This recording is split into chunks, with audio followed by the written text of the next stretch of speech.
Bagian 2 oleh Plato. Dengan kata-kata ini, aku menyangka telah mengakhiri perbincangan tersebut. Tetapi akhir tersebut terbukti sebagai hanya sebuah permulaan. Karena Glaukon yang paling suka bertarung di antara orang-orang tidak puas terhadap pengunduran diri Tiramakus. Ia ingin bertarung, sehingga ia berkata kepadaku, "Sokrates, apakah kamu berharap tampak telah membuat kami percaya? Ataukah benar-benar ingin membuat kamu percaya bahwa menjadi adil selalu lebih baik daripada menjadi tidak adil?" "Aku harus berharap benar-benar membuatmu percaya," aku menjawab, "jika aku bisa." "Kemudian kamu benar-benar belum sampai. Biarkan aku menanyaimu sekarang. Bagaimana kamu mengatur kebaikan-kebaikan? Bukankah beberapa yang kita sambut demi mereka dan tidak tergantung kepada akibat-akibat mereka, yaitu kenikmatan-kenikmatan dan kesenangan-kesenangan yang tidak menyakiti, yang menyenangkan kita, walaupun tidak ada apapun yang mengikuti dari mereka?" "Aku setuju di dalam berpikir bahwa ada tingkatan semacam demikian," aku menjawab. "Bukankah ada juga tingkatan kedua dari kebaikan-kebaikan, semacam pengetahuan, penglihatan, kesehatan yang diingini bukan hanya demi diri mereka sendiri, tetapi juga untuk hasil-hasil mereka?" "Tentu saja," aku menjawab. "Dan akankah kamu mengenali sebuah tingkatan ketiga, semacam senam dan perawatan orang sakit, dan seni para dokter, dan juga berbagai macam jalan membuat uang yang lain? Hal-hal ini melakukan kebaikan kepada kita, tetapi kita tidak menganggap menyenangkan, dan tidak seorang pun yang akan memilih mereka demi diri mereka sendiri, tetapi hanya demi sesuatu hadiah atau hasil yang mengalir dari mereka." "Ada," aku berkata, "tingkatan ketiga ini juga, tetapi mengapa kamu bertanya?" "Karena aku ingin mengetahui di dalam yang mana dari tiga tingkatan tersebut kamu menempatkan keadilan." "Di dalam tingkatan yang paling tinggi," aku menjawab, "di antara kebaikan-kebaikan yang ia akan berbahagia mengharapkan kedua-duanya diri mereka dan hasil-hasil mereka." Kemudian banyak yang beranggapan lain. Mereka berpikir bahwa keadilan diperhitungkan di dalam tingkatan yang meresahkan, di antara kebaikan-kebaikan yang dikejar demi hadiah-hadiah dan nama baik, tetapi di dalam dirinya sendiri tidak menyenangkan dan tidak lebih untuk dihindari. "Aku mengerti," aku berkata, "bahwa ini adalah cara berpikir mereka, dan inilah yang Tiramakus baru saja berikan ketika ia mencela keadilan dan memuji ketidakadilan, tetapi aku terlalu bodoh untuk teryakinkan olehnya." "Sekarang," katanya, "dengarkanlah apa yang aku juga akan katakan, dan lihatlah jika kamu setuju denganku atau tidak. Karena Tiramakus tampak kepadaku seperti seekor ular yang terpersona oleh suaramu lebih segar daripada yang seharusnya. Tetapi menurutku, alamiah keadilan dan ketidakadilan belum dibuat jelas. Menyampingkan hadiah-hadiah dan hasil-hasil mereka, aku ingin mengetahui apa mereka di dalam diri mereka sendiri, dan bagaimana mereka bekerja di dalam jiwa. Jika kamu suka, kemudian aku akan membangkitkan argumen Tiramakus. Pertama-tama aku akan membicarakan alamiah dan asal dari keadilan berdasarkan pandangan yang umum kepada mereka. Kedua, aku akan menunjukkan bahwa semua orang yang mengerjakan keadilan melakukan demikian melawan kehendak mereka dari keperluan dan bukan sebagai sebuah kebaikan. Dan ketiga, aku akan mengutarakan bahwa ada alasan di dalam pandangan ini, karena kehidupan orang yang tidak adil bagaimanapun jauh lebih baik daripada orang yang adil. Jika yang mereka katakan adalah benar, Sokrates, sejak aku sendiri bukan dari pendapat mereka, tetapi tetap aku mengakui bahwa aku terkejut ketika mendengar suara Tiramakus dan sangat banyak yang lain riuh rendah di dalam telingaku. Keadilan di pihak lain untuk membuktikannya lebih tinggi daripada ketidakadilan. Aku belum pernah mendengarkan ini dilakukan oleh siapapun di dalam jalan yang memuaskan. Aku ingin mendengar keadilan dipuji menimbangkan dirinya sendiri. Kemudian aku akan puas. Dan kamu adalah orang yang darinya aku berpikir bahwa aku paling mungkin mendengarkan ini. Dan karena itu aku akan memuji kehidupan orang yang tidak adil sampai di batas kekuatanku. Dan caraku berbicara akan menandakan cara yang Di dalamnya aku mengharapkan mendengarmu juga memuji keadilan dan mencela ketidakadilan. Apakah kamu akan mengatakan jika kamu menerima usulku? Memang aku menerimanya, kataku. Juga tidak aku bisa bayangkan pembahasan apapun yang tentang seorang yang sadar akan lebih sering mengharapkan membincangkan. Aku senang, ia menjawab. Aku mendengarmu mengatakan demikian dan harus memulai dengan membicarakan sebagaimana aku usulkan, alamiah dan asal keadilan. Mereka mengatakan bahwa untuk melakukan ketidakadilan adalah baik, sementara untuk menderita ketidakadilan buruk. Tetapi keburukan yang dialami dari menderita ketidakadilan lebih besar daripada kebaikan yang diterima daripada melakukan ketidakadilan. Dan sehingga ketika manusia telah kedua-duanya melakukan dan menderita ketidakadilan dan telah memiliki pengalaman dari keduanya, mereka yang tidak memiliki kekuatan untuk menghindari yang satu dan memperoleh yang lain, mereka berpikir bahwa lebih baik bersepakat di antara diri mereka sendiri untuk tidak memilih apapun. Dari sana bangkit hukum-hukum dan aturan-aturan perhubungan, dan yang ditentukan oleh hukum dianggap oleh mereka sesuai hukum dan adil. Ini mereka yakini menjadi asal dan alamiah dari keadilan. Ia adalah sebuah pertengahan atau kesepakatan di antara yang paling baik dari semuanya, melakukan ketidakadilan dan tidak dihukum, dan yang paling buruk dari semuanya, menderita ketidakadilan tanpa kekuatan pembalasan. Dan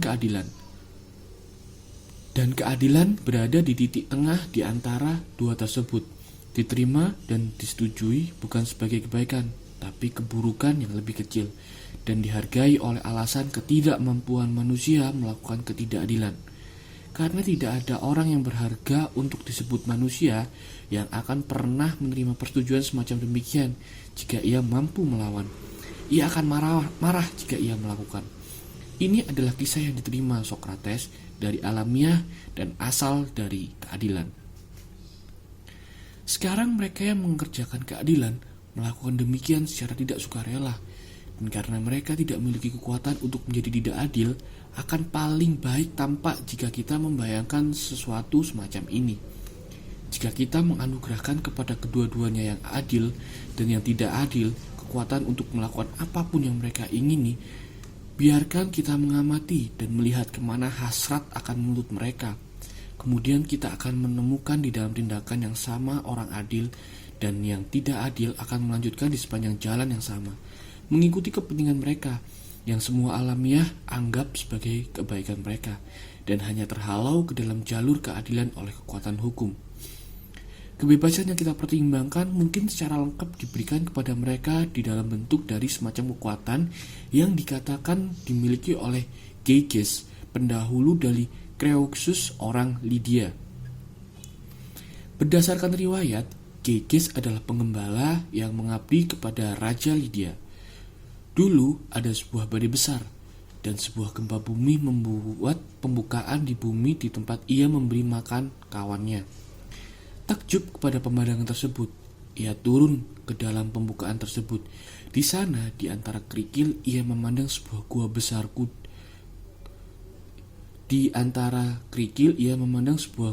sebesar kuda, memiliki pintu-pintu yang ia singgahi, dan memandang di dalamnya melihat bentuk jenazah, sebagaimana tampak padanya, lebih daripada manusia, dan tidak mengenakan apapun kecuali sebuah cincin emas. Ia ambil dari jari jenazah dan kembali naik. Sekarang para pengembala bertemu bersama-sama berdasarkan adat supaya mereka mungkin mengirim laporan bulanan mereka tentang kawanan-kawanan mereka kepada raja. Ke dalam pertemuan mereka, ia datang mengenakan cincin tersebut di jarinya, dan saat ia duduk di antara mereka, ia kebetulan memutar lingkar cincin tersebut di jarinya, sehingga secara segera ia menjadi tidak terlihat kepada keseluruhan kumpulan, dan mereka memulai membicarakannya seolah-olah ia tidak lagi hadir. Ia heran kepada ini, dan ia menyentuh cincin tersebut, memutar lingkar cincin ke arah luar dan kembali tampak.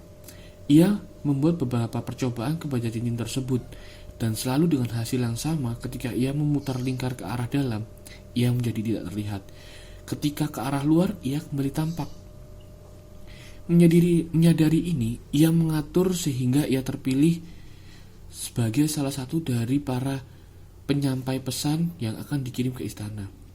Segera setelah ia tiba, ia merayu ratu dan membantunya bekerja sama untuk melawan raja dan membunuhnya dan mengambil kerajaan.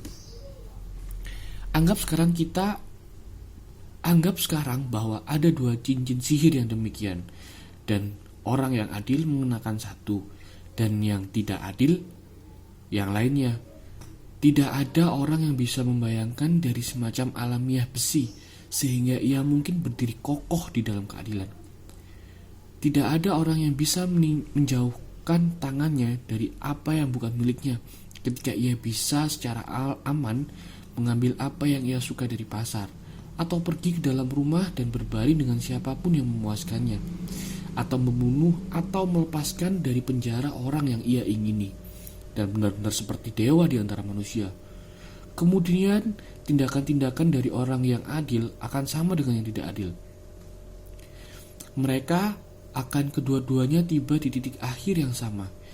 Dan ini kita mungkin secara benar meyakini sebagai sebuah bukti yang besar bahwa seorang adalah adil, bukan secara berkehendak atau karena ia berpikir bahwa keadilan adalah kebaikan apapun kepadanya secara tersendiri, tetapi dari keperluan. Untuk kapanpun siapapun berpikir bahwa ia bisa secara aman tidak adil, ia akan tidak adil. Karena semua manusia mempercayai di dalam jantung-jantung mereka bahwa ketidakadilan adalah jauh lebih menguntungkan kepada darinya daripada keadilan. Dan ia mengutarakan sebagaimana aku menduga akan mengatakan bahwa mereka adalah benar. Jika kamu bisa membayangkan siapapun yang memperoleh kekuatan menjadi tidak terlihat ini dan tidak pernah melakukan kesalahan atau menyentuh apa yang menjadi milik orang lain, ia akan dianggap oleh para pengamat sebagai orang bodoh yang malang. Walaupun mereka akan memujinya kepada wajah-wajah satu sama lain dan menjaga penampakan dengan satu sama lain dari sebuah kekhawatiran bahwa mereka memungkinkan menderita ketidakadilan. Cukup dari ini. Sekarang kita akan membentuk sebuah penilaian yang benar terhadap kehidupan orang yang adil dan orang yang tidak adil. Dengan memisahkan mereka, tidak ada jalan lain. Dan bagaimana pemisahan tersebut dilakukan? Begini, biarkan orang yang tidak adil menjadi keseluruhan tidak adil, dan orang adil keseluruhan adil, tidak ada yang akan diambil dari mereka. Dan kedua-duanya secara sempurna dilengkapi untuk bekerja kepada hidup mereka yang sesuai. Pertama, biarkan orang yang tidak adil menjadi orang lain seperti pekerja ahli, seperti nahkoda atau dokter ahli yang mengetahui yang boleh dan tidak boleh di dalam seninya dan menjaga tetap di dalam batas-batasannya. Dan jika ia gagal di titik manapun, ia mampu memulihkan dirinya sendiri.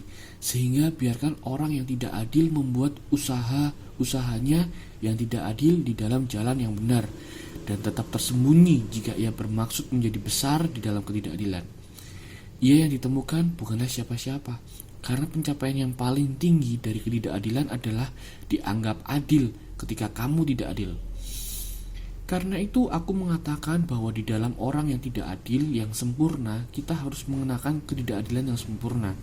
Tetapi kita harus membiarkannya melakukan tindakan-tindakan yang tidak adil dan menerima nama yang paling besar untuk keadilan. Jika ia mengambil sebuah langkah yang salah, ia harus mampu memulihkan dirinya sendiri dengan kemampuannya untuk berbicara secara berpengaruh ketika tindakan buruknya terkena cahaya. Dan yang bisa memaksa jalannya untuk pemaksaan memerlukan kekuatan dan keberaniannya dan persediaan uang dan teman-teman. Dan di sisinya biarkan kita menempatkan orang yang adil di dalam kehormatan dan kesederhanaannya. Berharap sebagaimana Aeschylus berkata, menjadi dan bukan tampak baik. Tidak boleh ada penampakan karena jika ia tampak adil, ia akan dihormati dan dihadiahi. Sehingga kita tidak bisa mengetahui jika ia adil demi keadilan ataukah demi kehormatan dan hadiah-hadiah. Karena itu, biarkan ia mengenakan keadilan saja dan tidak pakaian yang lain. Dan ia harus dibayangkan di dalam keadilan kehidupan yang berlawanan dari yang terdahulu. Biarkan ia menjadi yang paling baik dari manusia dan dianggap sebagai yang paling buruk. Kemudian ia diletakkan kepada pengujian sebagai menghargai keadilan tanpa terpengaruh oleh kekhawatiran terhadap nama buruk dan akibat-akibatnya. Biarkan ia melanjutkan demikian sampai saat kematian, adil di keseluruhan hidupnya dan tampak tidak adil. Ketika kedua-duanya telah mencapai batas yang paling jauh, yang satu adil dan yang lainnya tidak adil, biarkan penilaian diberikan siapa yang lebih berbahagia dari keduanya. Demi langit Glaucon yang baik, aku berkata, secara sangat bersemangat kamu memoles mereka sampai kepada kesimpulan. Pertama yang satu, kemudian yang lain, seolah-olah mereka adalah buah patung. Aku melakukan yang terbaik, ia berkata. Sekarang kita mengetahui seperti apa mereka, sehingga tidak ada kesukaran di dalam menemukan macam kehidupan yang menunggu masing-masing mereka. Aku akan melanjutkan menggambarkannya, tetapi jika penggambaran tersebut agak kasar, aku meminta untuk menganggap Sokrates bahwa bukan aku yang berkata-kata demikian. Biarkan aku meletakkan mereka di dalam mulut-mulut para pemuji ketidakadilan. Mereka akan memberitahukanmu bahwa orang yang adil, yang disangka tidak adil, akan ditakut-takuti, disiksa, diikat. Matanya akan dibakar hingga keluar, dan akhirnya setelah menderita setiap macam keburukan, ia akan dihukum pancang. Kemudian ia akan memahami bahwa ia seharusnya hanya tampak dan bukan menjadi adil. Kata-kata Eklus mungkin lebih secara benar membicarakan orang yang tidak adil daripada orang yang adil. Karena orang yang tidak adil mengejar sebuah kenyataan. Ia tidak hidup dengan memandang penampilan. Ia ingin benar-benar menjadi tidak adil dan bukan penampilan. Mengerjakan lekuk pikiran yang dalam, darinya tumbuh buah pendapat-pendapat yang berhati-hati. Pertama-tama, ia dianggap adil, sehingga ia memerintah di dalam kota. Ia bisa menikahi dan menikahkan siapapun yang ia ingini. Juga ia bisa berdagang dan berniaga dimanapun yang ia sukai. Dan selalu untuk keuntungan dirinya sendiri, karena ia tidak memiliki pengertian yang salah tentang ketidakadilan. Dan di setiap perkara hukum, di dalam umum maupun pribadi, ia lebih baik daripada lawan-lawannya. Dan karena ia menang, ia kaya. Dan dari perolehannya, ia bisa memberikan keberuntungan kepada teman-temannya dan melukai musuh-musuhnya. Terlebih ia bisa memberikan pengorbanan-pengorbanan dan pemberian-pemberian kepada para dewa secara berlimpah dan secara megah, dan bisa dihormati para dewa atau manusia manapun yang ia ingin hormati di dalam gaya yang jauh lebih baik daripada orang yang adil. Dan karena itu ia mungkin lebih tersayang daripada mereka para dewa. Dan demikianlah Sokrates, para dewa dan manusia dikatakan bersatu di dalam membuat kehidupan yang tidak adil lebih baik daripada kehidupan yang adil. Ketika Glaucon telah berbicara demikian, aku hendak menjawabnya, tetapi Ademantus, saudaranya, menolak. Sokrates, ia berkata, kamu tidak berpikir bahwa tidak ada apa-apa lagi yang akan dikemukakan? Mengapa? Apa ada yang lain? Aku menjawab. Titik yang paling kuat dari semuanya belum disebutkan, ia menjawab. Baik, kemudian seperti peribahasa, biarkan saudara menolong saudara. Jika ia gagal di dalam bagian apapun, kamu lakukanlah membantunya. Walaupun aku harus mengakui bahwa Glaucon telah cukup mengatakan untuk membaringkanku di dalam debu dan mengambil dariku kekuatan untuk menolong keadilan. Tidak masuk akal, ia menjawab. Tapi biarkanlah aku menambahkan sesuatu yang lebih. Ada sisi lain dari argumen Glaucon tentang memuji dan mencela keadilan dan ketidakadilan yang juga dibutuhkan supaya mengeluarkan apa yang aku percayai sebagai maksudnya. Para orang tua ketika mereka memberikan nasihat-nasihat kepada anak-anak mereka, dan semua yang berwenang kepada yang lain memberitahukan bahwa mereka harus menjadi adil. Tetapi mengapa? Bukankah demi keadilan tetapi demi sifat dan nama baik, supaya memperoleh untuknya yang dianggap adil beberapa dari jabatan-jabatan, pernikahan-pernikahan, dan yang sebagainya yang kelakon telah sebutkan di antara keberuntungan-keberuntungan yang terjadi kepada orang yang tidak adil dari nama baik keadilan. Lagi, bagaimanapun membuat penampilan oleh tingkatan dari orang-orang ini daripada yang lainnya, untuk mereka memanggil pendapat baik dari para dewa, dan akan memberitahukanmu curahan keberuntungan-keberuntungan yang langit sebagaimana mereka katakan, hujankan kepada orang yang saleh. Ini sesuai dengan pernyataan Hesiod dan Homer yang terhormat. Yang pertama mengatakan bahwa para dewa membuat pohon-pohon oak orang yang adil, berbuah di ranting-ranting di puncaknya, dan kawanan lebah di tengah batangnya, dan di bawahnya domba membungkuk dengan bulu-bulu mereka, dan banyak berkat yang lain sebagainya disediakan untuk mereka. Dan Homer memiliki pandangan yang sama, untuk ia membicarakan seseorang yang kemasyurannya sebagai seorang raja yang memerintah dengan patuh kepada dewa-dewa yang tinggi, yang memegang teguh keadilan dan kebenaran. Tanah hitam membawakannya gandum dan barley, pepohonannya berbungkuk oleh buah, dan domba-domba tidak pernah gagal melahirkan, dan lautan memberikannya ikan. Masih lebih besar pemberian-pemberian langit dari pemberian-pemberian dari langit yang Museus dan anaknya yang diberikan kepada keadilan, kepada yang adil. Mereka membawa mereka ke dalam dunia bawah. Di sana mereka berbaring di dipan-dipan perjamuan, mabuk selama-lamanya, dimahkotai dengan garland. Mereka tampak menganggap bahwa mabuk abadi sebagai hadiah yang paling tinggi dari kebaikan. Beberapa memanjangkan hadiah-hadiah mereka lebih jauh, kesejahteraan sebagaimana mereka katakan. Dari yang setia dan adil harus bertahan kepada keturunan dari ketiga dan keempat. Ini adalah gaya yang di dalamnya mereka memuji keadilan, tetapi tentang orang yang buruk mereka memiliki pandangan yang lain. Mereka menguburkan mereka di dalam Hades yang berawa, dan membuat mereka membawa air di dalam saringan. Juga sementara mereka masih hidup, mereka membawa mereka kepada nama buruk dan menjatuhkan mereka kepada hukuman-hukuman yang kelakon jelaskan sebagai tabrakan orang-orang yang adil yang dianggap tidak adil.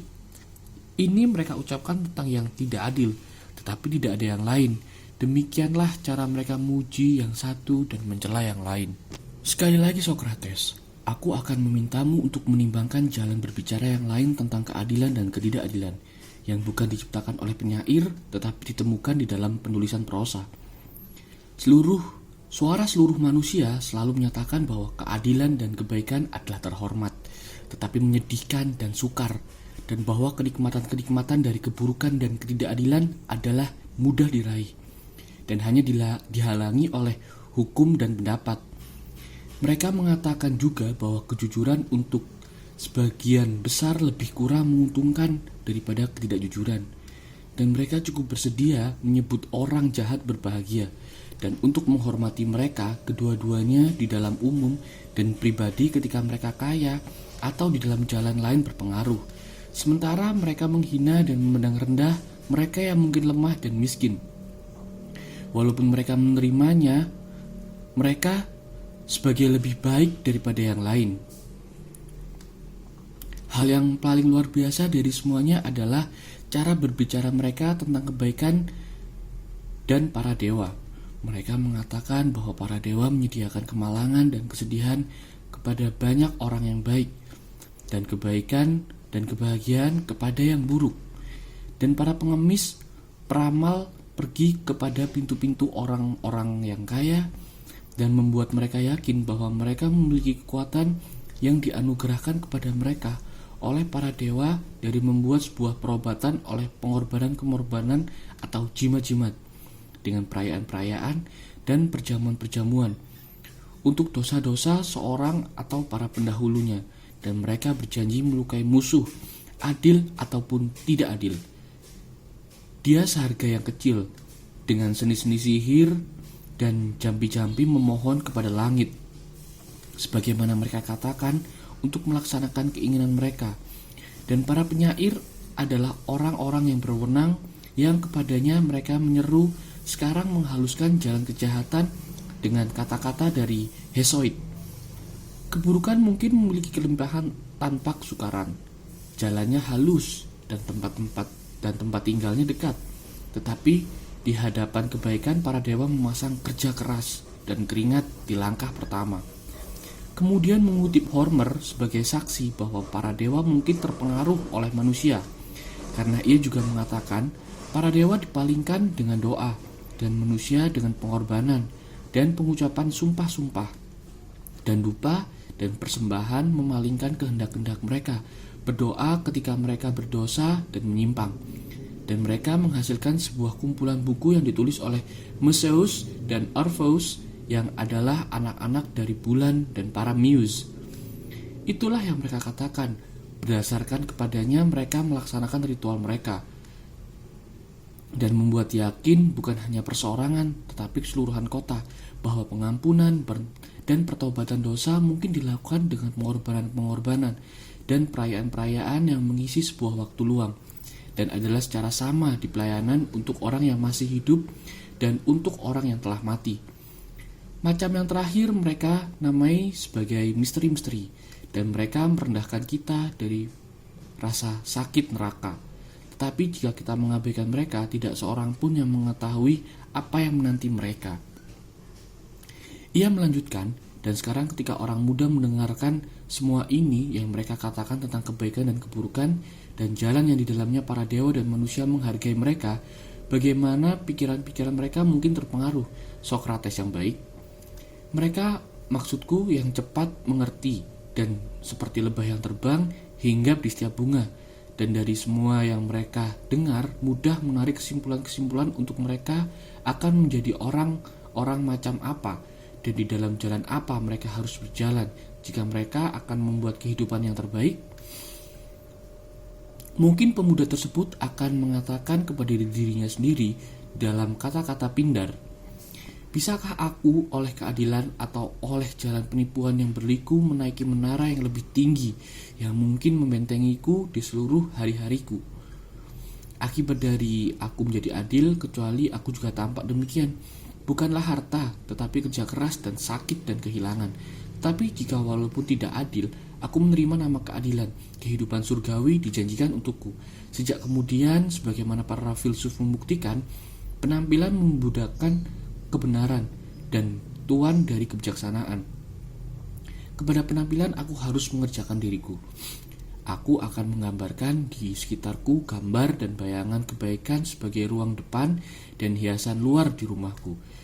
Di belakang aku akan menjadi rubah licik yang jahat, sebagaimana Arsilohus yang paling besar dari para cendekia sarankan. Tetapi aku mendengar seseorang berteriak bahwa penyembunyian keburukan seringkali sukar, tidak ada hal besar yang mudah. Aku menjawabnya. Walaupun demikian, argumen tersebut menandakan ini jika kita akan berbahagia menjadi jalur yang harus kita telusuri. Dengan memandang persembunyian, kita akan mendirikan persaudaraan rahasia dan perkumpulan-perkumpulan politik. Dan ada para guru besar retorika yang mengajarkan seni membuat yakin sidang-sidang dan pertemuan-pertemuan. Dan sehingga sebagian oleh bujukan dan sebagian oleh kekuatan, aku haruslah membuat perolehan yang tidak sesuai hukum dan tidak dihukum. Masih aku mendengar sebuah suara mengatakan bahwa para dewa tidak bisa ditipu, juga tidak mereka bisa paksakan. Tetapi bagaimana jika ada para dewa, atau anggap mereka tidak memiliki kepedulian kepada manusia? Untuk apa memikirkan persembunyian? Dan bahkan jika memang ada para dewa dan mereka peduli tentang kita, tetapi kita mengetahui mereka hanya dari riwayat dan genealogi dari para penyair. Dan para penyair ini jugalah yang mengatakan bahwa mereka mungkin terpengaruh dan berubah oleh pengorbanan-pengorbanan dan memanjatkan permohonan dan oleh persembahan-persembahan. Kita harus mempercayai kedua-duanya dan tidak ada sama sekali. Jika penyair berbicara secara benar, kita lebih baik menjadi tidak adil dan memberikan pengorbanan dari buah-buah ketidakadilan. Karena jika kita adil, walaupun kita mungkin melepas diri dari pembalasan langit, kita harus kehilangan perolehan dari ketidakadilan. Tetapi jika kita tidak adil, kita harus menyimpan perolehan tersebut. Dan oleh perbuatan dosa dan doa dan perbuatan dosa, para dewa akan berbaik hati, kita akan tidak dihukum. Tetapi ada dunia bawah yang di dalamnya kita atau keturunan kita akan menderita untuk sikap-sikap buruk kita.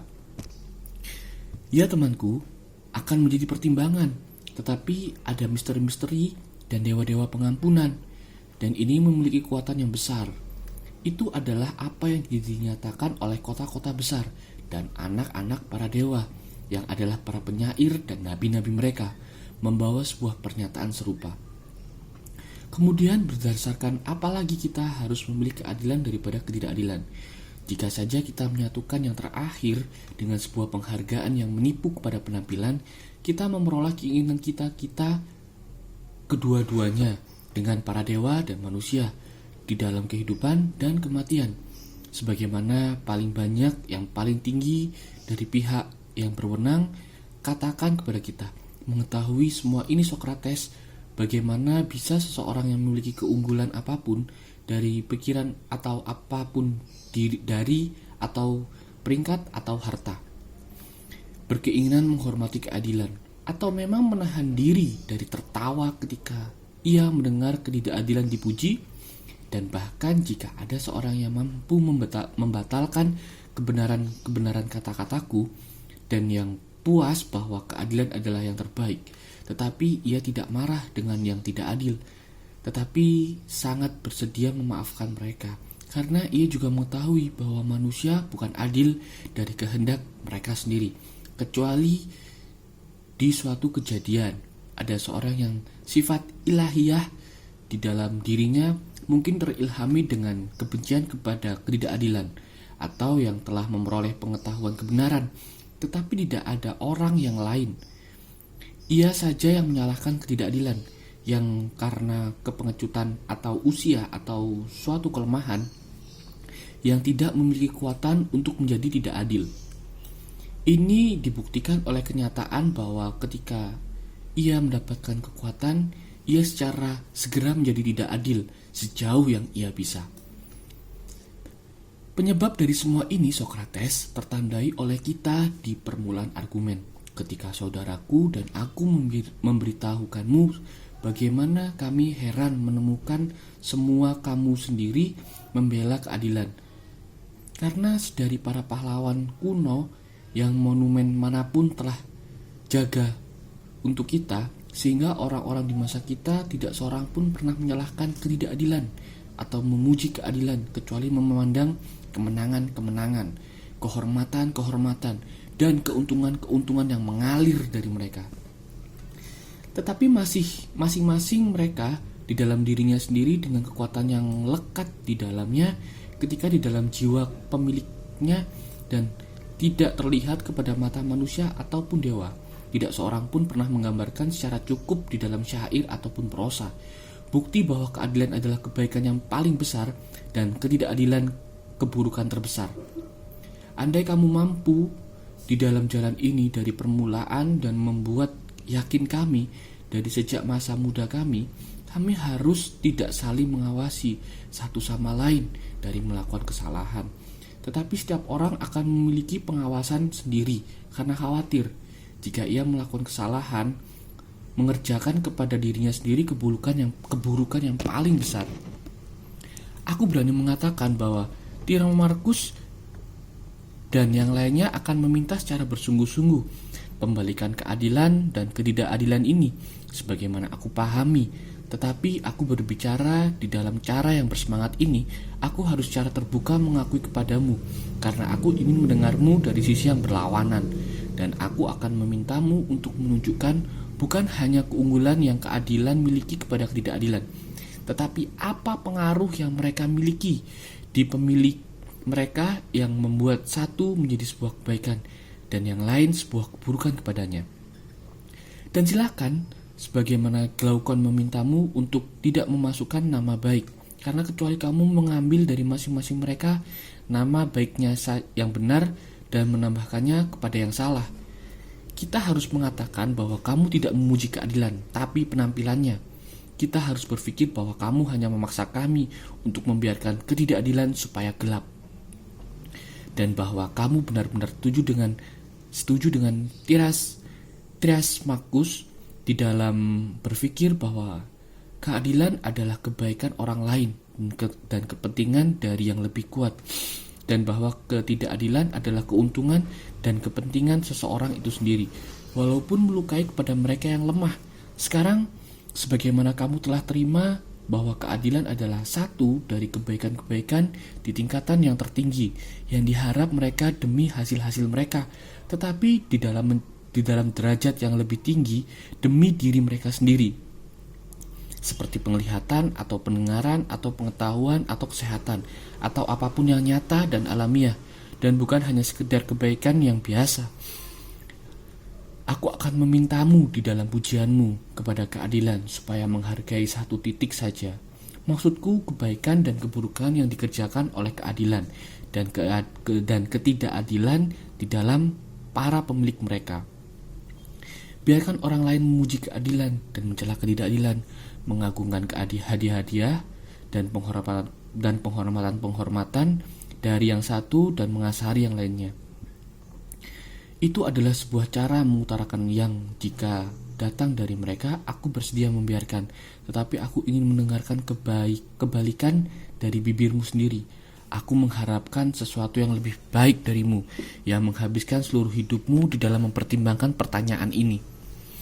Dan karena itu aku katakan, bukan hanya membuktikan kepada kami bahwa keadilan adalah lebih baik daripada ketidakadilan, tetapi menunjukkan yang masing-masing mereka lakukan kepada para pemilik mereka, yang membuat yang satu menjadi baik dan yang lain memburuk, terlihat ataupun tidak terlihat oleh para dewa dan manusia.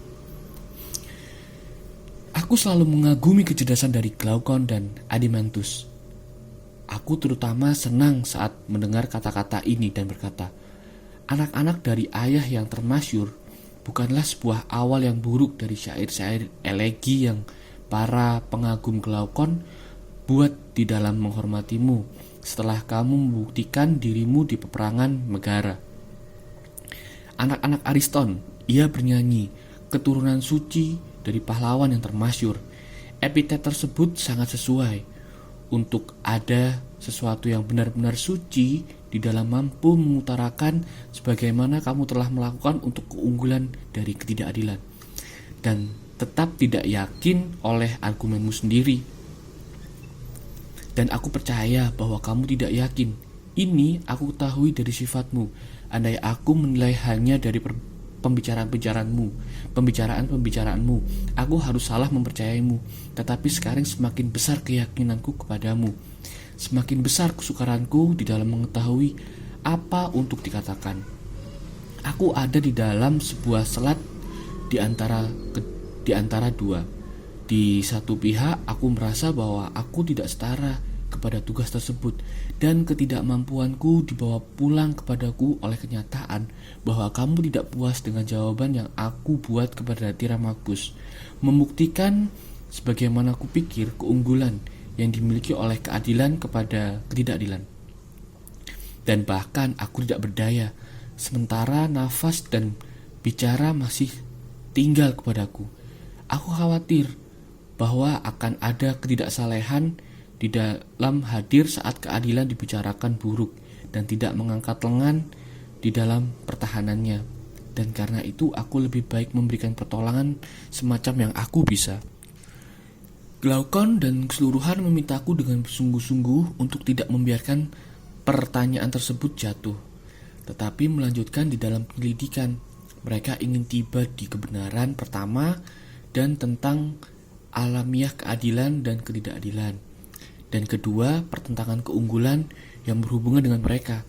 Aku memberitahukan mereka apa yang aku benar-benar pikirkan, bahwa pencarian tersebut bukanlah mudah dan akan memerlukan mata yang sangat bagus.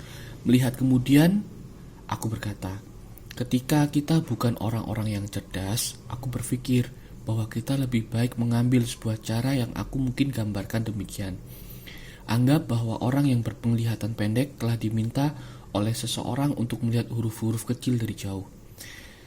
Tampak kepada seorang yang lain bahwa mereka mungkin ditemukan di dalam tempat yang lain, dan yang di dalamnya huruf-huruf tersebut lebih besar.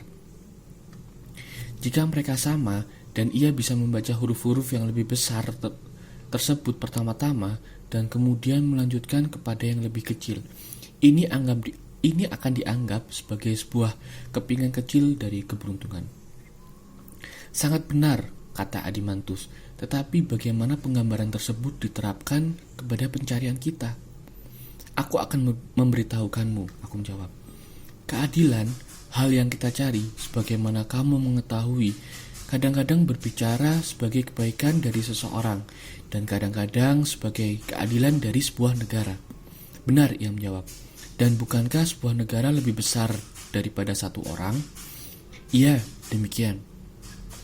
Kemudian di dalam jumlah yang lebih besar dari keadilan sepertinya lebih besar dan lebih secara mudah terlihat.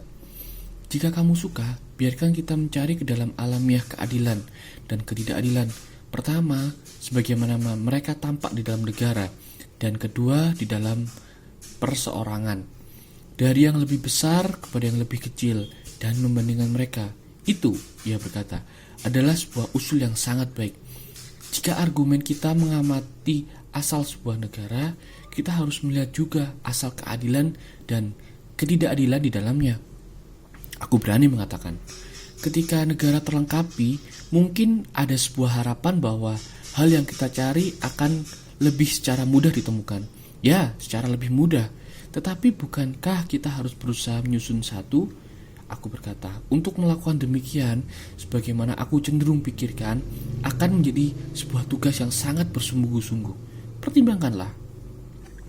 Aku telah menimbangkannya, kata Adimantus, dan aku yakin bahwa kamu harus melanjutkan.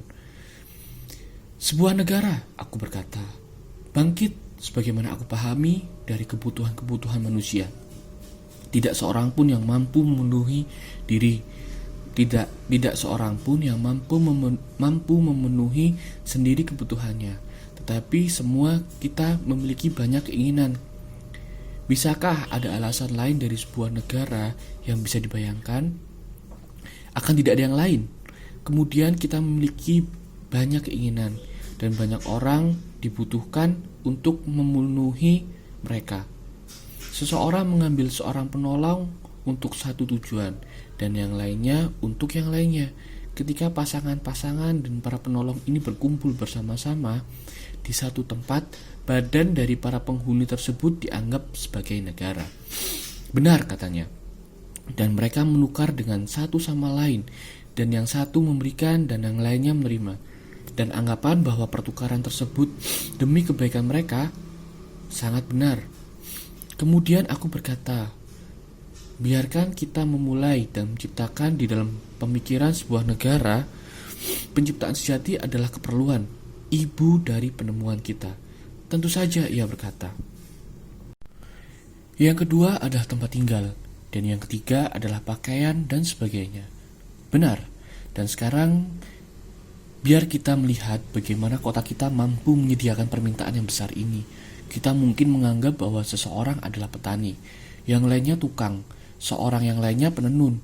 Haruskah kita menambahkan kepada mereka pembuat sepatu atau mungkin pembuat kebutuhan badaniah kita? Cukup benar. Pengembara yang paling kasar dari sebuah negara harus dari 4 atau 5 orang secara jelas. Dan bagaimana mereka akan melanjutkan? Akankah masing-masing membawa hasil kerja mereka ke dalam sebuah lumbung umum? Satu petani misalnya menghasilkan untuk 4 dan bekerja 4 kali lebih lama dari banyak dari yang ia butuhkan, yang dengannya ia menyediakan orang-orang yang lain. dan juga dirinya sendiri? Atau akankah ia tidak berurusan dengan yang lainnya dan tidak bersusah-susah menghasilkan untuk mereka, tetapi menyediakan makanan untuk dirinya sendiri di 1/4 waktu, dan di 3/4 sisanya waktunya bekerja membuat rumah atau jubah atau sepasang sepatu, tidak bermitra dengan yang lainnya, tetapi menyediakan dirinya sendiri semua keinginannya. Adimantus berpikir bahwa ia harus bekerja menghasilkan makanan saja dan tidak menghasilkan semua hal. Mungkin, aku menjawab, itu akan menjadi jalan yang lebih baik. Ketika aku mendengarmu mengatakan ini, aku sendiri teringat bahwa kita tidak semua serupa. Ada perbedaan-perbedaan alamiah di antara kita yang sesuai kepada pekerjaan-pekerjaan yang berbeda. Sangat benar. Dan apakah menurutmu sebuah pekerjaan dilakukan secara lebih baik ketika pekerjaan tersebut memiliki banyak pekerjaan, atau ketika ia memiliki satu? Ketika ia hanya memiliki satu, lebih jauh, kita bisa ada ragu bahwa sebuah pekerjaan akan terbengkalai saat tidak dikerjakan di saat yang tepat. Tidak ada ragu, karena urusan tidak akan menunggu sampai pelaku urusan tersebut luang. Sang pelaku harus mengikuti apa yang ia lakukan dan menjadi urusannya sebagai hal yang utama. Ia harus demikian. Dan jika demikian, kita harus menyimpulkan bahwa semua hal dihasilkan secara lebih banyak dan secara lebih mudah, dan dengan mutu yang lebih baik ketika satu orang melakukan satu hal yang alamiah kepadanya dan melakukannya di saat yang tepat, dan meninggalkan hal-hal yang lain secara tanpa ragu. Kemudian lebih dari 4 warga akan diperlukan, karena petani akan tidak membuat bajaknya sendiri jika mengingininya baik, juga tidak berliungnya, dan alat-alat pertanian yang lain, juga tidak tukang akan membuat alat-alatnya, dan ia juga membutuhkan banyak. Dan di dalam cara yang sama, penenun dan pembuat sepatu. Benar, para tukang kayu dan para pandai besi dan banyak pengrajin lainnya akan berbagi di dalam negara kecil kita yang kini mulai tumbuh. Benar, bahkan jika kita menambahkan para pengembala sapi, para pengembala domba, dan para pengembala yang lain, supaya para petani kita mungkin memiliki kerbau untuk membajak, dan para tukang sebagaimana para petani mungkin menghasilkan ternak, dan para pengantar dan para tukang tenun, bulu domba dan kulit. Tetap negara kita tidak terlalu besar. Benar, juga tidak ia akan menjadi sebuah negara yang sangat kecil yang berisi semua ini.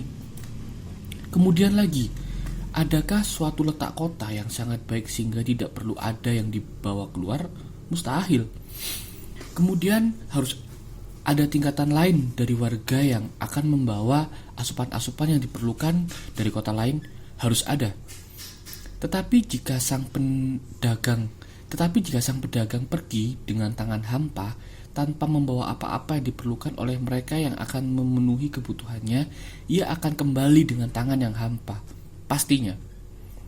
Dan karena itu, apa yang mereka hasilkan di rumah harus tidak hanya cukup untuk diri mereka sendiri, tetapi semacam kedua-duanya, di dalam jumlah dan mutu untuk mengatasi mereka yang darinya keinginan-keinginan mereka dipenuhi. Sangat benar. Kemudian lebih banyak petani dan lebih banyak pengrajin akan diperlukan. Mereka akan demikian. Juga para pengimpor dan para pengekspor yang disebut sebagai pedagang. Ya, kemudian kita harus mengingini para pedagang. Kita harus. Dan jika para barang-barang hendak dibawa menyeberang lautan, para pelaut yang handal akan juga dibutuhkan. Dan di dalam jumlah yang cukup. Ya, di dalam jumlah yang cukup. Kemudian lagi, di dalam kota, bagaimana mereka akan saling menukarkan hasil-hasil mereka. Membentuk semacam pertukaran demikian adalah sebagaimana kamu akan ingat satu dari hal-hal mendasari kita ketika kita membentuk mereka di dalam sebuah masyarakat dan menyusun sebuah negara. Secara jelas mereka akan membeli dan menjual. Kemudian mereka akan membutuhkan sebuah pasar dan sebuah mata uang untuk tujuan pertukaran, tentu saja. Anggap saja bahwa seorang petani atau seorang pengrajin membawa suatu hasil ke pasar dan ia datang di saat tidak ada seorang pun yang akan bertukar dengannya. Apakah ia meninggalkan panggilannya dan duduk menganggur di dalam pasar? Sama sekali tidak. Ia akan menemukan orang di sana yang melihat kebutuhan tersebut, mengambil urusan para penjual di dalam negara-negara yang diatur baik mereka biasanya adalah yang paling lemah di dalam kekuatan badania, dan karena itu ia bermanfaat kecil untuk tujuan lain. Tujuan mereka adalah di sana di dalam agora dan memberikan uang di dalam pertukaran untuk barang-barang pada mereka yang berkeinginan menjual dan mengambil uang dari mereka yang berkeinginan membeli. Kebutuhan ini kemudian menciptakan sebuah tingkatan para pedagang pasar di dalam negara kita. Bukankah para penjaga toko adalah istilah yang digunakan kepada mereka yang duduk di dalam pasar, bekerja di dalam membeli dan menjual? Sementara mereka yang berpergian dari satu kota ke kota lain disebut para pedagang? Ya, katanya. Dan ada tingkatan-tingkatan yang lain daripada pelayan yang secara kecerdasan sukar di jenjang perusahaan. Mereka memiliki sedikit kekuatan badania untuk bekerja kasar yang juga mereka jual, dan adalah disebut sebagai, jika aku tidak salah, para pekerja sewa. Sewa menjadi nama yang diberikan kepada harga pekerjaan mereka. Benar. Kemudian para pekerja sewa akan membantu membangun jumlah penduduk kita. Ya. Dan sekarang Adimantus, apakah negara kita telah dewasa dan sempurna? Aku berpikir demikian.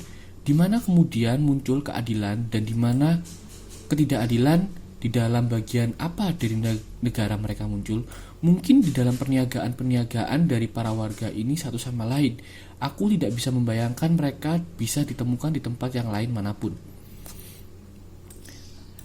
Aku berani berkata bahwa kamu benar di dalam saranmu. Kita lebih baik memikirkan persoalan tersebut dan tidak menghentikan pencarian. Biarkan kita kemudian menimbangkan pertama-tama apa yang akan menjadi jalan kehidupan mereka sekarang bahwa kita telah secara demikian mendirikan mereka. Akankah kita tidak menghasilkan jagung dan anggur dan pakaian-pakaian dan sepatu-sepatu dan membangun rumah-rumah untuk mereka sendiri? Dan ketika mereka terumah, mereka akan bekerja di musim panas biasanya tanpa baju dan bertelanjang kaki, tetapi di musim dingin membutuhkan berpakaian dan bersepatu. Mereka akan makan masakan barley dan terigu dari gandum, memanggang dan merebus mereka, dan membuat panggangan-panggangan dan roti-roti. Ini mereka akan sajikan di atas alang-alang dan daun-daun yang bersih. Diri mereka sendiri berbaring di atas ranjang yang ditaburi yew dan mertil. Dan mereka dan anak-anak mereka akan membuat perjamuan, meminum anggur yang mereka buat, mengenakan garland di kepala-kepala mereka, dan bernyanyi memuja para dewa di dalam perbincangan dan berbahagia satu sama lain. Dan mereka akan menjaga supaya keluarga-keluarga mereka tidak melampaui kebutuhan-kebutuhan mereka, supaya tidak terjatuh ke dalam kemiskinan dan peperangan. Tetapi, kata Glaucon menela, kamu belum memberikan mereka bumbu untuk makanan mereka. Benar, aku menjawab. Aku lupa. Tentu saja mereka harus memiliki bumbu garam dan bumbu zaitun dan keju dan bawang, dan mereka akan merebus akar-akar dan tumbuhan-tumbuhan semacam orang desa yang persiapkan. Untuk makanan pembuka, kita harus memberi mereka figs dan biji-bijian dan kacang-kacangan, dan mereka akan memanggang myrtle berries dan buah oak di api. Minuman tidak berlebihan. Dengan makanan semacam demikian, mereka mungkin diharapkan hidup di dalam kedamaian dan kesehatan sampai kepada usia tua, dan berbagi kehidupan yang serupa kepada anak-anak mereka setelah mereka. Ya Sokrates, ia berkata, dan jika kamu akan menyediakan kota para nabi, bagaimana yang lainnya kamu akan memberi makanan binatang-binatang tersebut? Tetapi apa yang kamu miliki, Glaucon? Aku menjawab.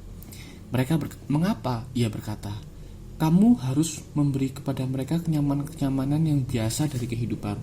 Orang-orang akan nyaman berbaring di sofa-sofa dan makanan di meja-meja. Mereka harus memiliki saus dan manisan di dalam gaya yang terkini.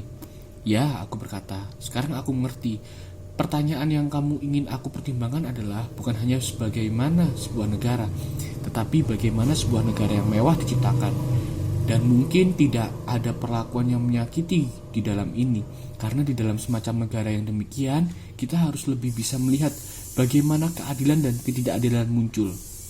Menurutku, Sebuah negara yang benar dan sehat adalah satu yang aku telah gambarkan. Tetapi jika kamu mengharapkan juga untuk melihat sebuah negara yang demam panas, aku tidak berkeberatan. Karena aku menduga banyak yang akan tidak puas dengan jalan yang lebih sederhana.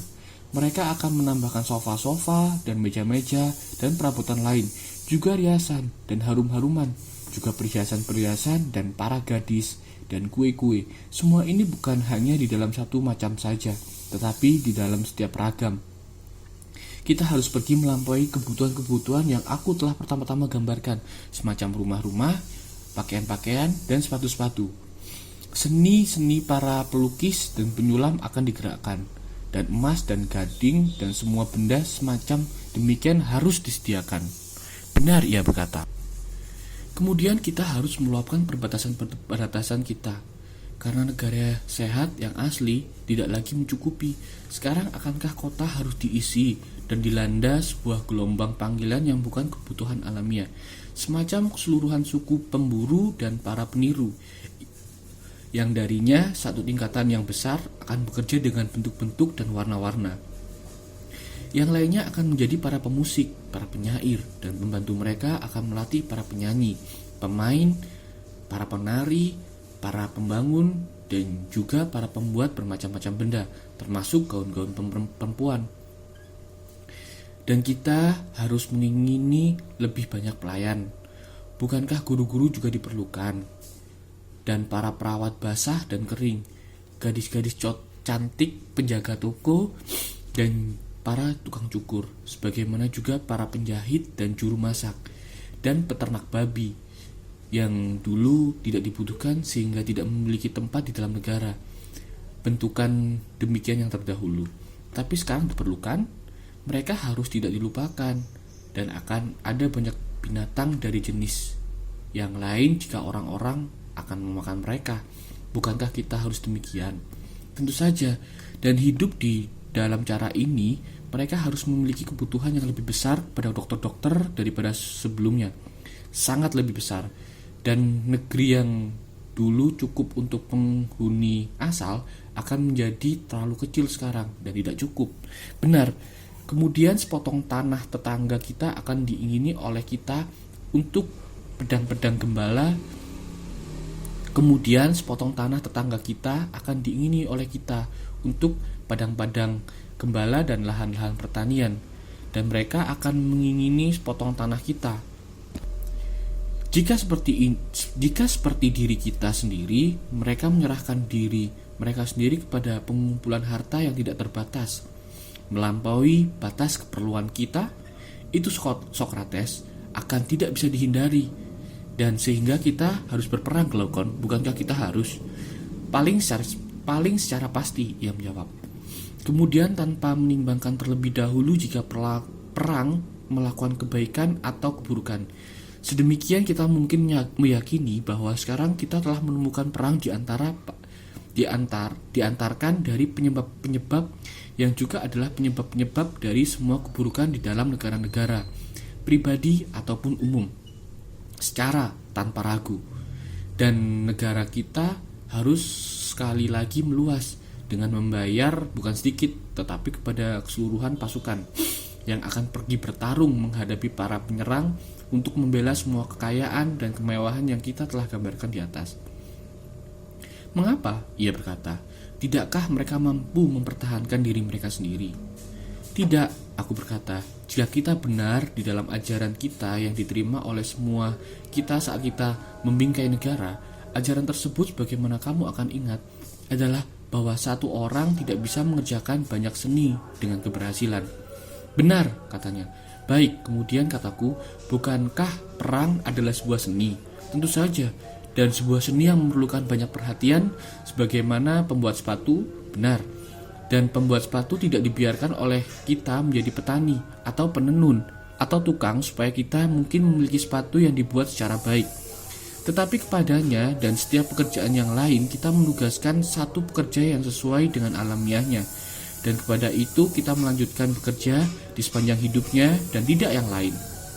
Ia akan tidak membiarkan dirinya tergelincir, dan kemudian ia akan menjadi seorang pekerja yang baik. Sekarang tidak ada yang lebih penting dari pekerjaan seorang tentara yang harus dilakukan secara baik.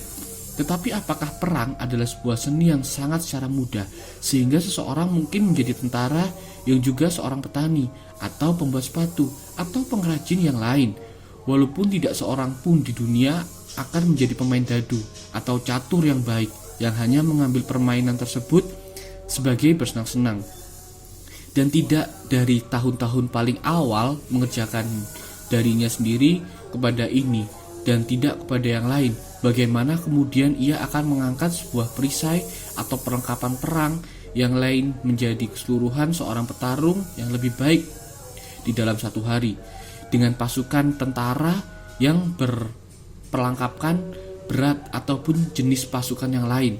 Sementara tidak ada peralatan dengan memegangnya akan membuat seorang menjadi pekerja yang handal atau ahli pertahanan. Juga tidak ada manfaat kepadanya yang tidak pernah mempelajari bagaimana menggunakan mereka dan tidak pernah mencurahkan perhatian kepada mereka. Ya, kata ia, peralatan yang akan mengajarkan sendiri penggunaan mereka kepada manusia akan tidak ternilai. Dan kataku, semakin tinggi tugas-tugas para pengawal, semakin banyak waktu dan seni dan penerapan akan diperlukan olehnya. Tidak ragu, ia menjawab. Tidakkah ia akan memerlukan kecerdasan alamiah untuk pekerjaannya? Tentu saja. Kemudian tugas kita untuk memilih jika kita bisa alamiah yang pantas untuk tugas-tugas mengawal kota. Tugas kita dan pemilihan tersebut akan tidak menjadi persoalan yang mudah, aku berkata. Tetapi kita harus berani melakukan yang terbaik. Kita harus.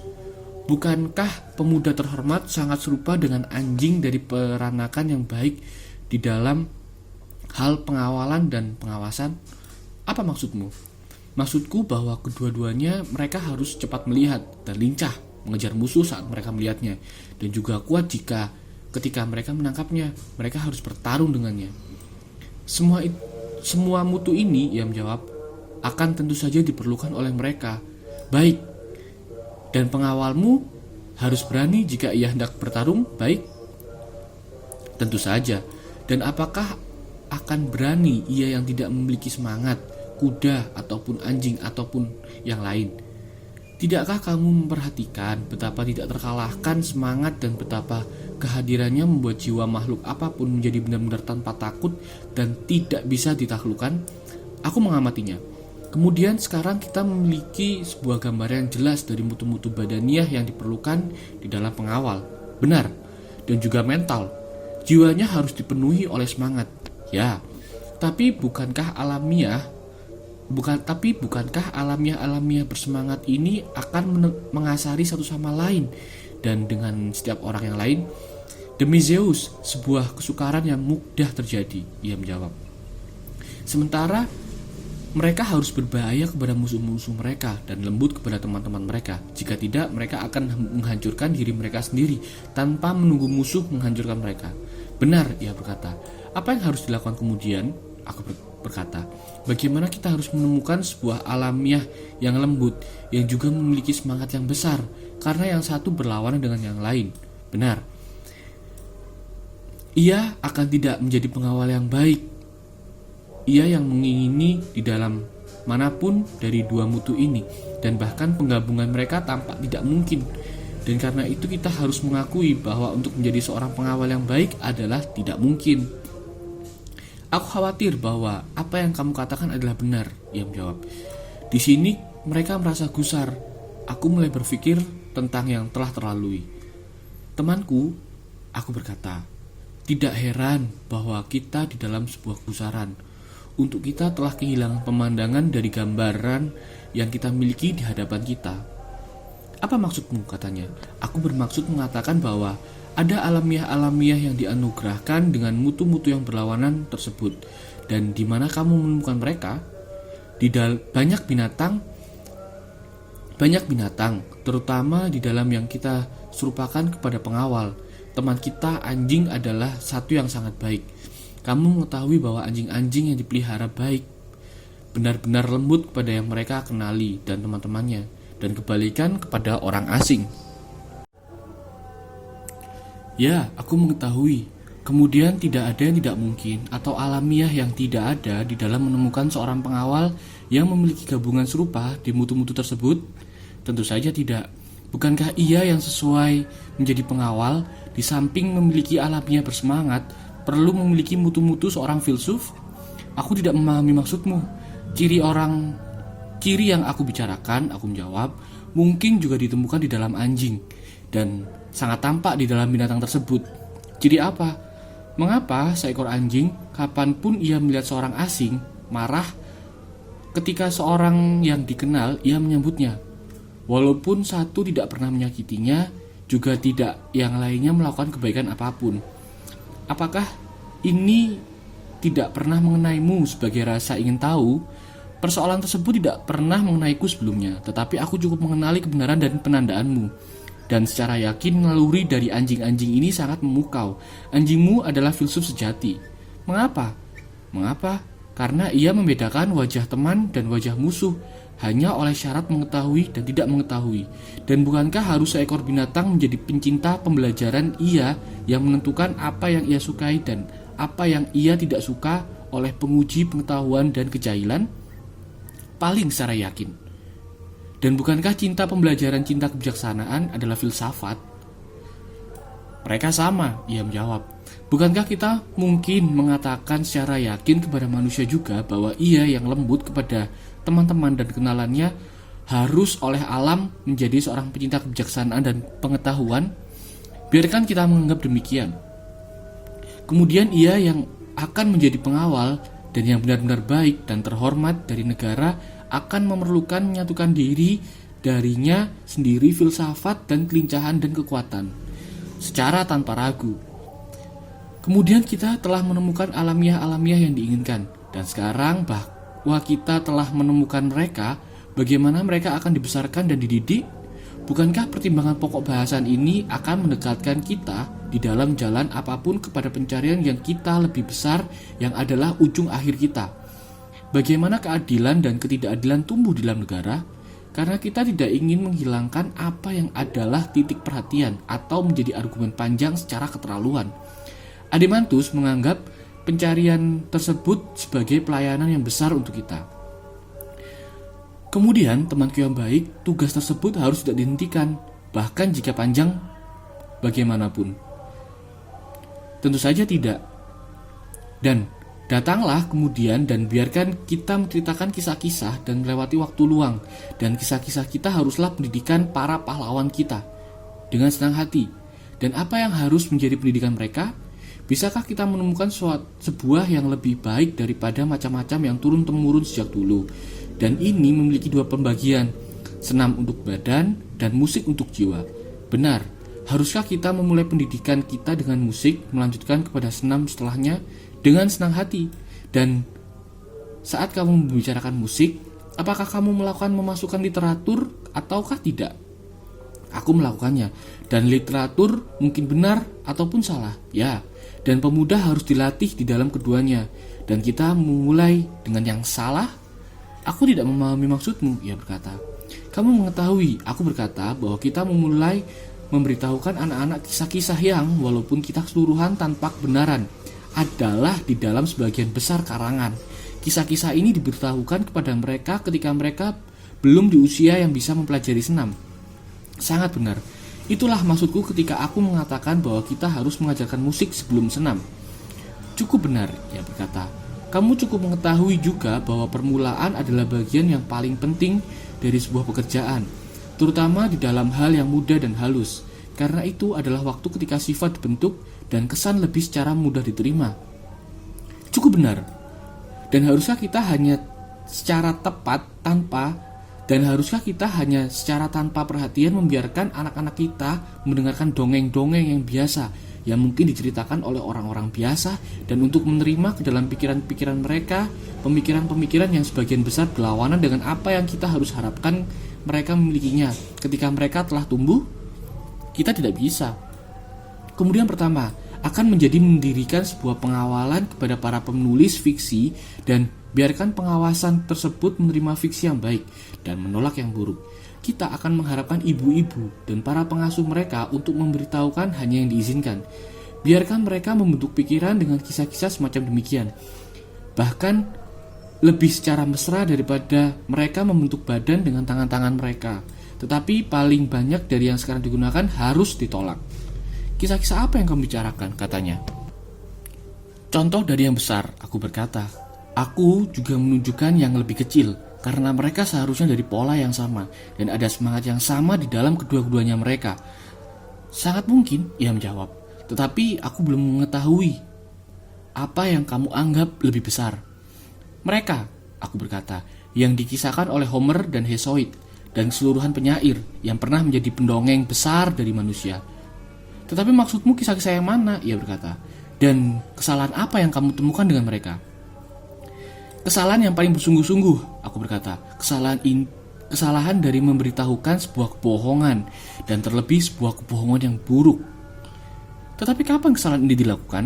Kapanpun sebuah pertunjukan yang salah dibuat oleh alamiah para dewa dan para pahlawan, seperti ketika seorang pelukis melukiskan sebuah gambar yang tidak memiliki bayangan kesamaan kepada yang asli. Ya, ia berkata, hal yang semacam itu tentu saja sangat bisa disalahkan, tetapi maksudmu kisah-kisah apa? Pertama dari semuanya, aku berkata, ada yang paling besar dari semua kebohongan di tempat-tempat tinggi, yang sang penyair katakan tentang Uranus, dan yang juga adalah sebuah kebohongan yang buruk. Maksudku, apa yang Hesiod katakan Uranus melakukannya dan bagaimana Kronos membalasnya. Perbuatan-perbuatan Kronos dan penderitaan-penderitaan yang di dalam pembalasan anaknya melakukan kepadanya. Bahkan jika mereka benar, harus tentu saja kita secara mudah diceritakan kepada pemuda dan orang-orang yang tidak memiliki pikiran. Jika mungkin mereka lebih baik dikuburkan di dalam kesenyapan. Tetapi jika ada sebuah keperluan yang pasti untuk penderitaan mereka, sedikit yang terpilih mungkin mendengar mereka di dalam sebuah misteri. Dan mereka harus mengorbankan bukan seekor babi biasa, tapi suatu korban yang besar yang tidak bisa diperoleh. Dan kemudian jumlah para pendengarnya akan menjadi sangat sedikit saja. Mengapa ya? Ia berkata, kisah-kisah itu sangat tidak bisa disetujui. Ya, mereka adalah kisah-kisah yang tidak diceritakan, Adimantus. Di dalam negara kita, orang muda harus tidak diberitahukan bahwa di dalam melakukan kejahatan-kejahatan yang paling buruk adalah jauh dari melakukan apapun yang berbahaya. Dan bahkan jika ia membalas ayahnya ketika melakukan kesalahan, di dalam cara apapun, ia hanya akan mengikuti contoh pertama dan yang paling agung di antara para dewa. Aku secara keseluruhan setuju denganmu, ia berkata. Menurutku kisah-kisah tersebut cukup tidak pantas diceritakan. Juga tidak kita menerima tentang peperangan di langit dan perseteruan dan perkelahian para dewa satu sama lain. Karena mereka tidak adalah benar.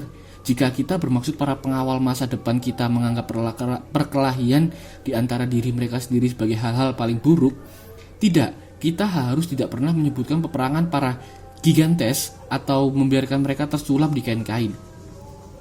Dan kita harus diam tentang banyak pertengkaran yang lainnya dari para dewa dan para pahlawan dengan teman-teman dan kerabat-kerabat mereka. Jika saja mereka akan mempercayai kita akan memberitahukan mereka bahwa pertengkaran itu tidak suci dan belum pernah terjadi sampai di masa ini. Pertengkaran antar warga. Inilah yang para tetua lelaki dan perempuan harus mulai menceritakan kepada anak-anak. Dan ketika mereka telah tumbuh, para penyair harus memberitahukan untuk mengubah untuk mereka di dalam sebuah semangat yang sama. Tapi kisah Hephaestus mengikat Hera ibunya, atau bagaimana Zeus melemparkan Hephaestus dari langit ketika hendak menyelamatkan ibunya dari dipukuli, dan semua peperangan para dewa di dalam Homer, dongeng-dongeng ini harus tidak diterima ke dalam negara kita. Mereka menganggap memiliki makna alegoris ataupun tidak. Orang-orang muda tidak bisa menilai apa yang tersirat dan apa yang tertulis. Apapun yang ia terima ke dalam pikirannya di usia tersebut sangat mungkin menjadi tidak bisa dihilangkan dan tidak bisa dirubah. Dan karena itu paling penting bahwa dongeng-dongeng yang pemuda dengarkan pertama harus menjadi contoh-contoh pikiran yang baik. Di sana kamu benar, ia menjawab. Tetapi jika siapapun menanyakan di mana contoh-contoh yang demikian akan ditemukan dan kisah-kisah yang apa yang kamu bicarakan, bagaimana kita harus menjawab? Aku berkata kepadanya, Kamu dan aku, Ademantus, di saat ini bukanlah penyair, tetapi pendiri sebuah negara. Para pendiri sebuah negara harus mengetahui bentuk-bentuk umum yang di dalamnya para penyair harus memasangkan kisah-kisah mereka. Dan batasan-batasan tersebut harus diamati oleh mereka. Tetapi membuat kisah-kisah bukanlah urusan kita. Sangat benar, ia berkata. Tetapi bentuk-bentuk apa dari teologi yang kamu maksudkan ini? Suatu dari macam ini, aku menjawab. Dewa selalu ditampilkan secara benar, sebagaimana ia adanya. Apapun macam puisi tersebut, epik, liris, atau tragis, yang di dalamnya penghadiran diberikan. Benar, dan ia adalah benar-benar baik, dan bukankah harus ditampilkan demikian? Tentu saja, dan tidak ada hal baik yang bersifat menyakiti? Tidak memang, dan yang tidak bersifat menyakiti tidak akan menyakiti, tentu saja, dan yang tidak menyakiti tidak melakukan keburukan menjadi penyebab keburukan. Tidak mungkin, dan yang baik adalah bersifat menguntungkan, ya. Dan karena itu menjadi penyebab hal yang baik? Ya, seharusnya kemudian bahwa yang baik bukanlah penyebab semua hal, tetapi yang baik saja. Secara yakin, ia berkata. Kemudian dewa, jika ia baik, bukanlah penulis dari semua hal. Sebagaimana banyak yang menambahkan, tetapi ia penyebab dari beberapa hal saja, dan bukan paling banyak hal yang terjadi di manusia. Karena sedikit kebaikan dari kehidupan manusia, dan banyak yang buruk. Dan yang baik akan disematkan kepada dewa saja, yang buruk-buruk penyebabnya akan dicari di tempat yang lain dan bukan di dalam ia. Itu tampak kepadaku menjadi paling benar, ia berkata. Kemudian kita harus tidak mendengarkan Homer dan penyair manapun yang lain yang bersalah kepada perkataan bodoh bahwa dua kendi berbaring di ambang pintu Zeus, penuh oleh undian, satu dari yang baik, yang lainnya undian-undian yang buruk. Dan ia kepadanya Zeus memberikan sebuah campuran dari dua kandang-kandang bertemu dengan keberuntungan yang buruk. Di lain waktu dengan yang baik, tetapi bahwa ia yang kepadanya diberikan hanya sakit, juga tidak akan menerima perkataan bahwa Zeus yang adalah pengadu kebaikan dan keburukan kepada kita. Dan jikapun menambahkan bahwa pelanggaran sumpah-sumpah dan perjanjian-perjanjian yang benar-benar pekerjaan Pandarus dibawa berkeliling oleh Athena dan Zeus, atau bahwa perselisihan dan pertarungan para dewa disulut oleh Themis dan Zeus, juga tidak akan kita membiarkan para pemuda kita kepada mendengarkan kata-kata Aiklus bahwa dewa menanamkan kesalahan di antara manusia ketika hendak menghancurkan sebuah keluarga.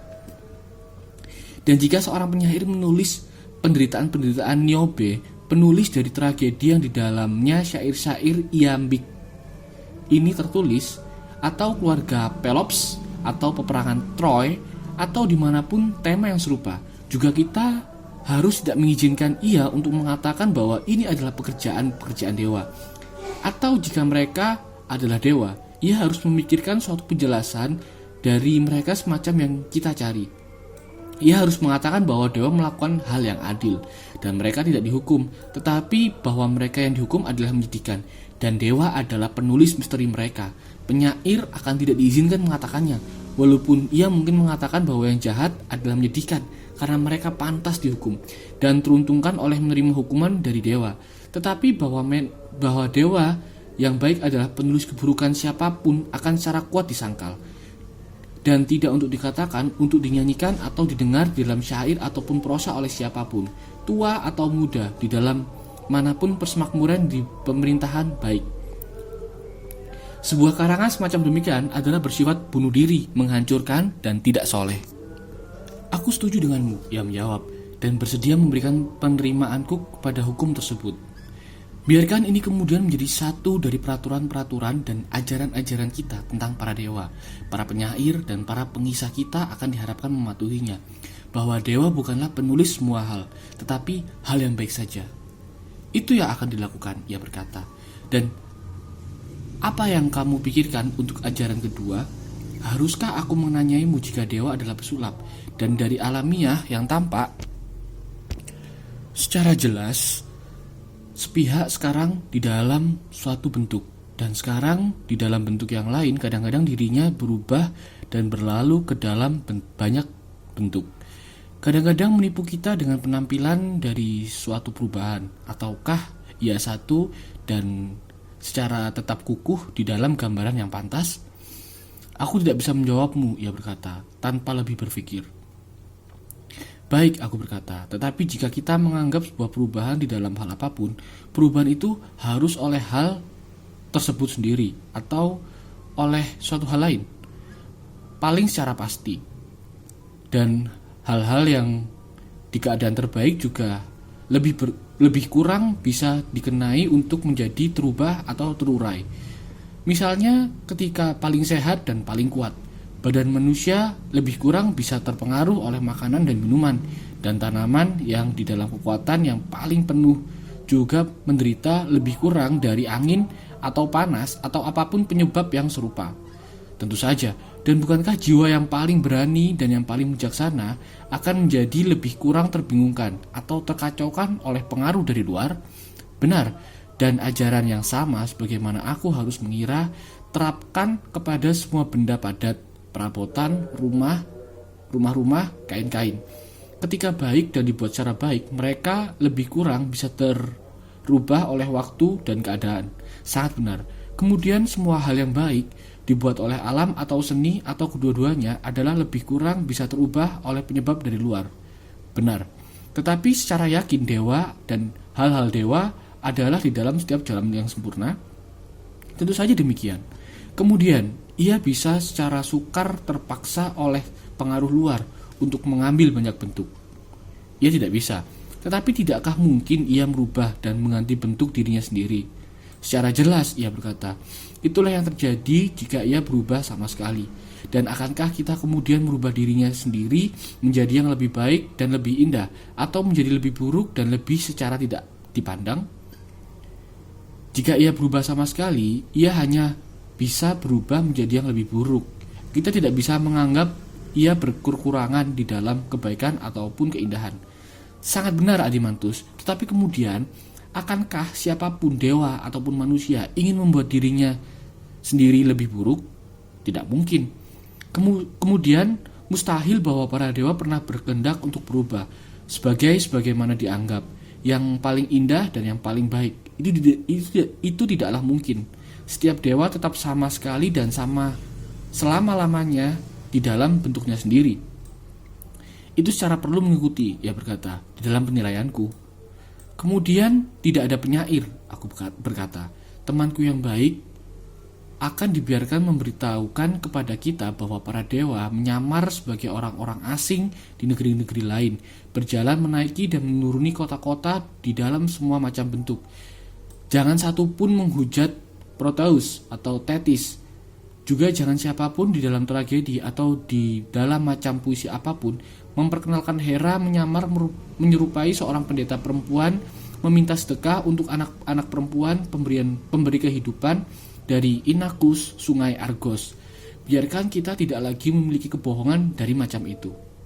Juga kita harus memiliki ibu-ibu di bawah pengaruh para penyair menakut-nakuti anak-anak mereka dengan mitos-mitos yang buruk, memberitahukan bagaimana dewa-dewa tertentu, sebagaimana mereka katakan, pergi berkeliling saat malam di dalam keserupaan dari sangat banyak orang asing dan bermacam-macam bentuk.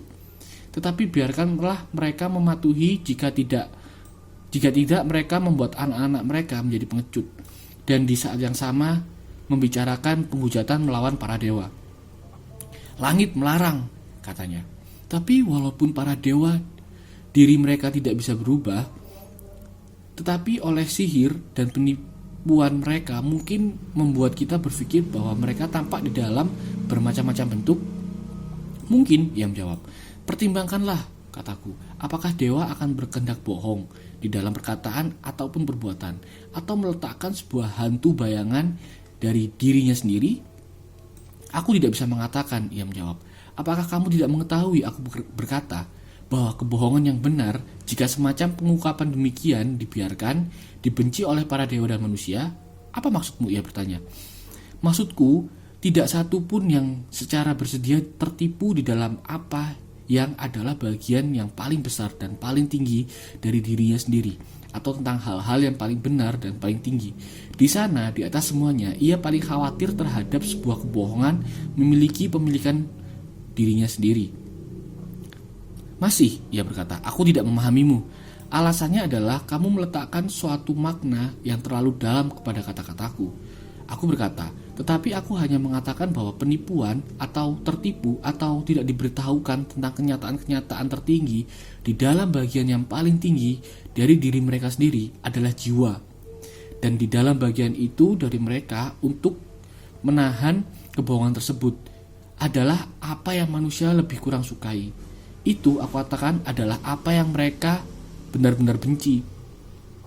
Tidak ada yang lebih terbenci kepada mereka. Dan sebagaimana aku baru saja tandai, kejahilan di dalam jiwa dari ia yang tertipu ini mungkin disebut sebagai kebohongan yang besar. Untuk kebohongan di dalam kata-kata hanya semacam tiruan afeksi di dalam jiwa. Sebuah gambar yang datang darinya dan bukan murni kesalahan yang tidak tercampur. Bukankah aku benar? Secara sempurna benar. Kebohongan yang benar dibenci bukan hanya oleh para dewa tetapi juga manusia. Ya, sementara kebohongan di dalam kata-kata adalah di dalam beberapa kejadian berguna dan tidak terbenci. Di dalam perniagaan dengan musuh-musuh itu akan menjadi sebuah contoh cepat atau lagi ketika mereka yang kita sebut sebagai teman kita di dalam sebuah kegilaan atau kebingungan hendak melakukan suatu kekasaran. Kemudian ia berguna dan sebagai semacam obat atau pencegah keburukan. Juga di dalam dongeng-dongeng dan mitologi yang baru saja kita bicarakan, karena kita tidak mengetahui kebenaran tentang masa-masa kuno. Kita membuat kesalahan semirip mungkin dengan kebenaran semampu kita dan kemudian memasukkannya ke dalam pengkisahan. Benar, ia berkata. Tetapi bisakah manapun dari alasan-alasan ini diterapkan kepada para dewa? Bisakah kita menganggap bahwa ia jahil kepada masa kuno dan karena itu harus kembali kepada penemuan? Itu konyol, ia berkata. Kemudian tidak ada penyair pembohong di dalam dewa? Aku harus berkata tidak ada. Atau bisa saja ia mungkin memberitahukan kebohongan karena ia takut kepada musuh-musuh? Itu tidak bisa dibayangkan. Tetapi ia mungkin memiliki teman-teman yang tidak waras atau gila. Tetapi tidak ada orang gila atau tidak waras bisa menjadi teman dewa. Kemudian tidak ada pola bisa dibayangkan mengapa dewa harus berbohong. Tidak ada apapun. Kemudian manusia luar biasa dan ilahiyah benar-benar tidak membuat kesalahan. Ya. Kemudian dewa secara sempurna, sederhana dan benar kedua-duanya di dalam perkataan dan perbuatan. Ia tidak berubah, ia tidak menipu dengan pertanda ataupun kata-kata, dengan mimpi ataupun penglihatan saja terjaga.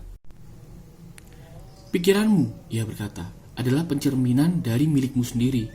Kamu setuju denganku kemudian, aku berkata, bahwa ini adalah ajaran kedua atau bentuk yang di dalamnya kita harus menulis dan berbicara tentang hal-hal yang ilahiyah. Para dewa bukanlah para pesulap yang merubah bentuk diri mereka sendiri. Juga tidak mereka menipu manusia di dalam jalan apapun. Aku menerima itu. Kemudian walaupun kita pengagum Homer, kita tidak mengagumi mimpi bohong yang Zeus kirimkan kepada Agamemnon. Tidak juga kita akan memuji syair-syair dari Aeschylus yang di dalamnya Thetis berkata bahwa Apollo bernyanyi di upacara pernikahannya. Dipuji di dalam lagu keturunannya yang indah dan hari-harinya panjang dan tidak mengenal penyakit. Dan ketika ia telah membicarakan undianku sebagaimana di dalam semua hal terberkati langit, ia mendirikan sebuah kesan kemenangan dan mengembirakan jiwaku.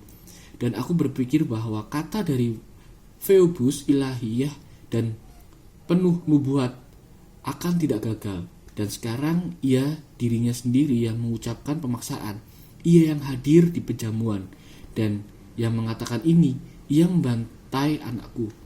Ini adalah anggapan tentang para dewa yang akan membangkitkan marah kita, dan ia yang mengutarakan mereka harus ditolak oleh paduan suara. Juga tidak kita harus membiarkan para guru menggunakan mereka di dalam pengajaran pemuda. Maksudku, sebagaimana kita melakukan, bahwa para pengawal kita, sejauh yang manusia bisa, harus menjadi penyembah yang benar kepada para dewa dan menyerupai mereka.